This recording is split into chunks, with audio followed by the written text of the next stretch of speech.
Eu queria que você pudesse explicar um pouco o que você pensou para o time do Flamengo com a entrada do Vitor Hugo na hora da... Não sei se a gente pode falar lesão do Arrascaeta, né? Essas dores musculares que ele apresentou, porque o Vitor Hugo jogou só 15 minutos nos últimos 10 jogos. E no banco você tinha o Lohan, que foi quem talvez tenha feito de melhor forma a substituição do Arrascaeta quando foi necessário. Então, eu queria que você explicasse um pouquinho. Desculpa estar ofegante, que eu estava na zona mista para ouvir também. Antes da resposta específica do contexto todo, de parabenizar o Botafogo pelo grande jogo que fez, ele manteve um nível de atuação, primeiro e segundo tempo, muito regular. Regular, que eu digo, não bom, que eu estou falando, ele manteve sempre um alto nível. E no futebol a gente tem que saber olhar para o outro lado e reconhecer. Mesmo tendo toda a dor da derrota, que ela é muito difícil, o Flamengo não pode perder com 4-1. Ele não pode tomar 4 gols. Nós temos consciência disso. Mas tem, ao mesmo lado, que considerar fatores importantes. E quando a gente pega situações específicas, é muito pontual e não é do meu perfil. Quando a equipe perde, ela perde no seu contexto, ela perde no seu conjunto. Se ele tivesse entrado bem, com bons resultados, daqui a pouco a pergunta seria a inversa. O conjunto todo nosso, ele não teve, e principalmente quando foi no segundo tempo, ele foi se desmanchando em termos físicos. Ele foi caindo, e a gente olhava e percebia isso. E a intensidade do Botafogo, ela permaneceu, porque ele tem a qualidade, a verticalidade, um time também de uma estrutura física, e com um dia a mais de recuperação. Nesse contexto todo, o jogo. Boa noite, Tite. Boa noite, Matheus. Sidão Marinho da Litoral News. Acho que a grande pergunta que fica numa comparação das duas equipes é se, de fato, o cansaço que o Flamengo vem apresentando é por conta do calendário. O Botafogo ele tem o mesmo calendário até agora, porque estava na Copa do Brasil e até jogou um pouco mais que o Flamengo na temporada e está voando fisicamente dentro do campo. Dá para trazer algo para o torcedor em relação a isso? Porque para o torcedor hoje se perguntar, será que é o calendário mesmo ou é a parte física do Flamengo que não está sendo bem trabalhada e o time não rende em campo? Obrigado. Eu vou responder para ti, porque se tu colocar todo o Flamengo, toda a torcida do Flamengo, daqui a pouco tu está sendo um porta-voz de tudo, e aí me parece que um pouco demais. Aí tu vai colocar da maioria, de novo vai estar, e eu vou pegar quantos milhões tem o Flamengo? De torcedor. Então vamos... Seguramente eu não tenho os 40 milhões que vão te falar aquilo que é. Então tá. Mas é esse todos, e para ti especificamente que está fazendo a pergunta, eu vou te responder. Os aspectos físicos eles são levados em consideração, sim, mas é o conjunto todo. Inclusive o tático, tem que mudar e estruturar a equipe, sim. Ele é de um conjunto da obra, sim. Que precisa melhorar ou que precisa recuperar, sim. É uma sequência também, não é só esse último jogo, né? Tu está falando de ao 9º jogo, na sequência, tanto nós quanto o Botafogo. O Botafogo já não está na Copa do Brasil mais, né? Eles perderam. A gente seguiu, sim, jogou, mas ele jogou na quarta noite e nós jogamos quinta noite. A gente jogou quinta noite, acabou meia-noite e meia, a gente não teve a noite de sono. A gente aconteceu no início, saiu o Arrascaeta, não? Sim. O Luiz a gente tentou até o início do dia, a gente tentar trazer o Luiz. Então, quando a gente vem falando de cuidar da saúde dos atletas, da sequência, a gente perdeu 4 jogadores que a gente não sabe ainda no Arrascaeta nos últimos 2 jogos. Então, quando a gente fala, e eu falei isso antes da partida, então, quando a gente fala da sequência do calendário, quando a gente fala que a gente tem que cuidar da saúde dos atletas, isso aí está mostrando por quê. Não é só o jogo e a sequência que o Botafogo... Aí depois tu tem que analisar as trocas e o que o Botafogo fez em cada jogo. Ele não perdeu para o Juventude? Com o time misto? Então, é muito fácil tu chegar no pontual agora, falar o Botafogo correu mais que o Flamengo hoje... O Flamengo tem dificuldade, mas então olha o inteiro também, olha o todo. Fortaleza hoje... Só ouve agora. Tu fizeste uma pergunta, seja educado e entenda o outro lado da contra-argumentação e democraticamente o torcedor veja. Sabe o que aconteceu? Mas ouça um pouquinho, seja educado. Tu fez a pergunta, eu estou te respondendo. Nós estamos. Sabe o que o Nico perguntou para mim, falou para mim? Desculpa, professor, eu não tinha. Eu digo, não tem que pedir desculpa, cara. Não tem de preocupe, se tu não tem condição, não vai. E vou repetir todas as situações que elas foram passadas antes de nós virmos desse jogo, quando nós vencemos. Quantas pessoas do calendário tem colocado? Eu entendo a tua colocação. Eu entendo o torcedor, porque ele está chateado tanto quanto eu. Mas calma, cara. Discernimento para que a gente tenha, para que tenha compreensão. Senão ela fica assim, ó, ganhou, ó, que beleza. E futebol não é assim. E há, sim, a relação de saúde. Os atletas se entregaram pra caramba, cara.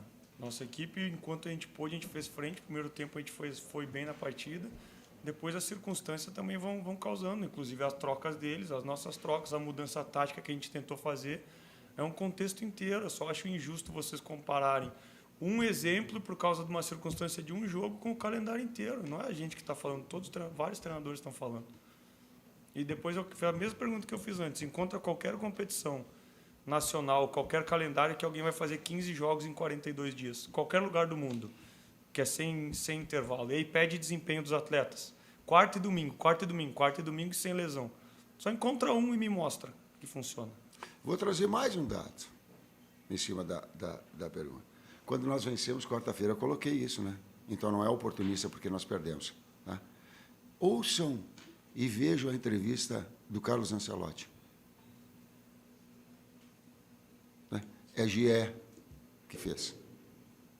Ele disse que está programando férias para os atletas em meio de temporada, porque o calendário ele é humanamente, ou ele é impossível.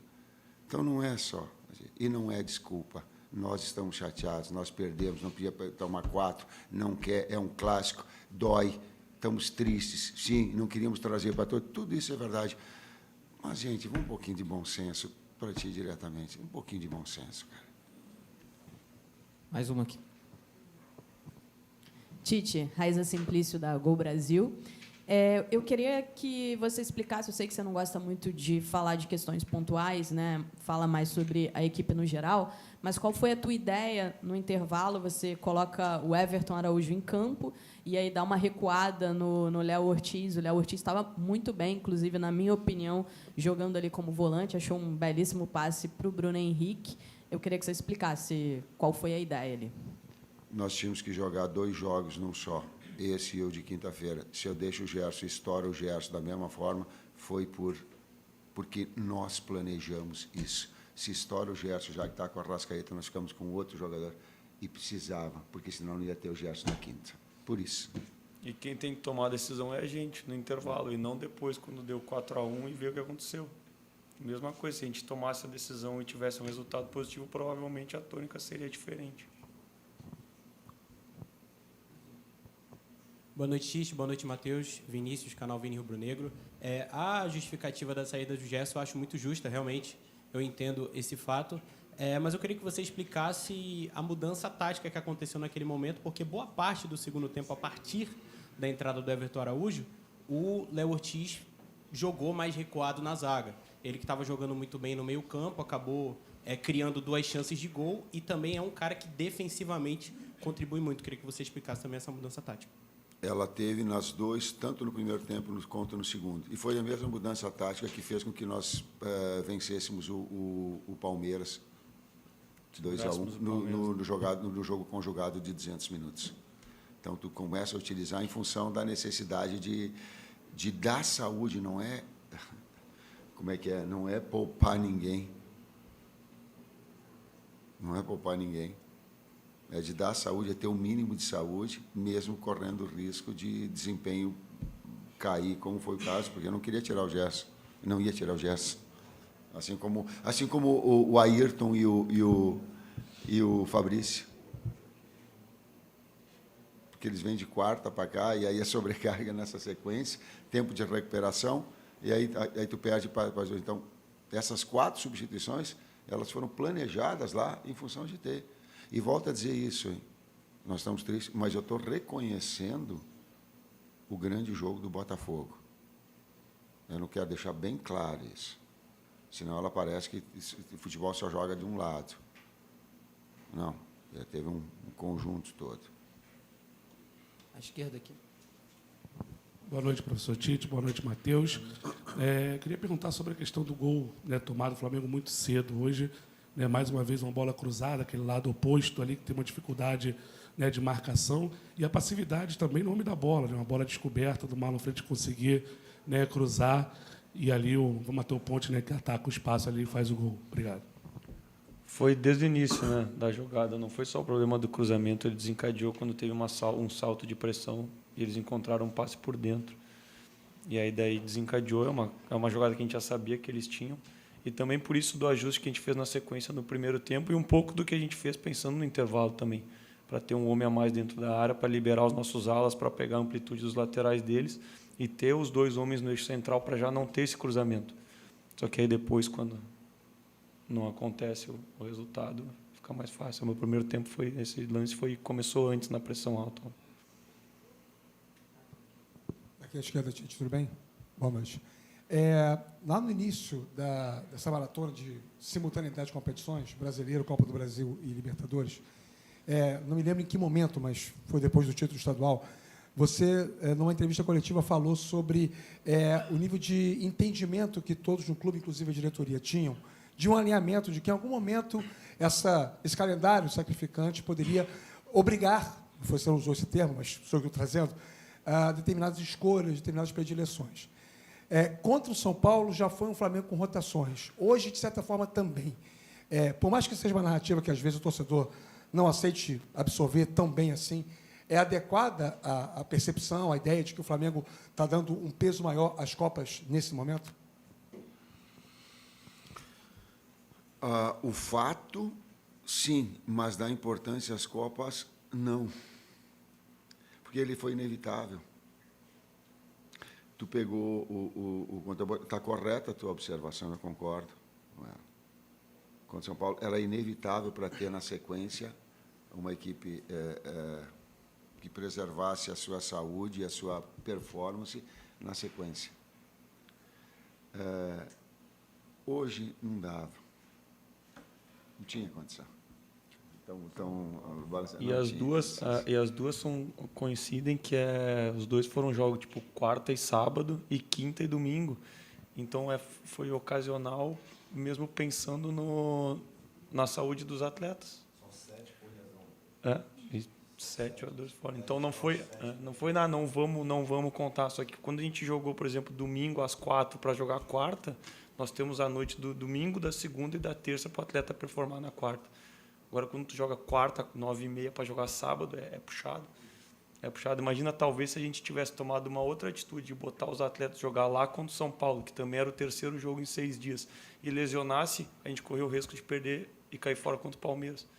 E a gente classifica contra o Palmeiras, está em terceiro ainda, acho, com um jogo a menos e a mercê de quarto por saldo e a mercê de classificar na quinta-feira. A gente vai lá pronto para fazer um grande jogo também. São mais 2 perguntas, tá? Boa noite, Tite. Boa noite, Matheus. Gabriel Alfa, canal Paparazzo Rubro Negro.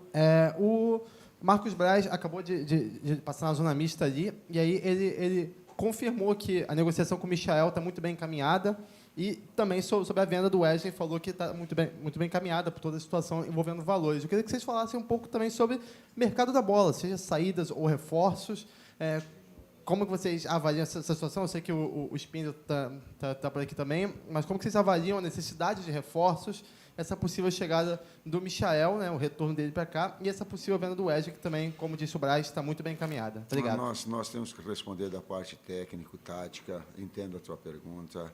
A gente tem que responder sobre a coordenação dos movimentos, tem que responder por que perdeu de 4-1, tem que fazer essa análise que tu colocaste a respeito de jogos que aconteceram, onde daqui a pouco não teve que repetir a equipe, por que um padrão tático de um primeiro tempo não foi para outro. Sabe, tem toda uma direção trabalhando uma grandeza do Flamengo que ele trabalha em relação a isso. E nós temos que ter a capacidade toda de fazer da equipe, de estruturar a equipe para que ela se molde. Não vamos fugir da responsabilidade de trazer situações, não. Trazendo essa bom senso. Aliás, um grande legado que eu vi de Silvio Santos, uma série de outros, ele falava assim, bom senso. Uma das grandes marcas, assim, bom senso. Bom senso. Bom senso, quando se ganha, é fácil. Tem que ter bom senso em todos os momentos. A última.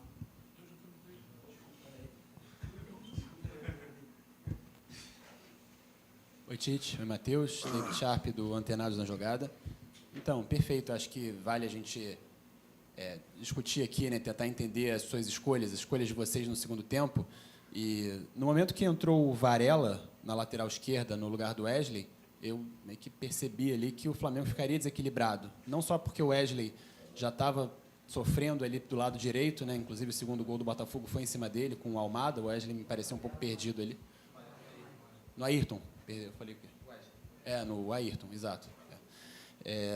Então, eu queria que você pudesse explicar essa escolha, principalmente, né, do Léo Pereira não ter entrado na esquerda, no lugar do Ayrton, e o Wesley ter continuado lá no lado direito. O Léo Pereira é zagueiro e o Fabrício ele não pode jogar o jogo inteiro porque vinha na outra estação.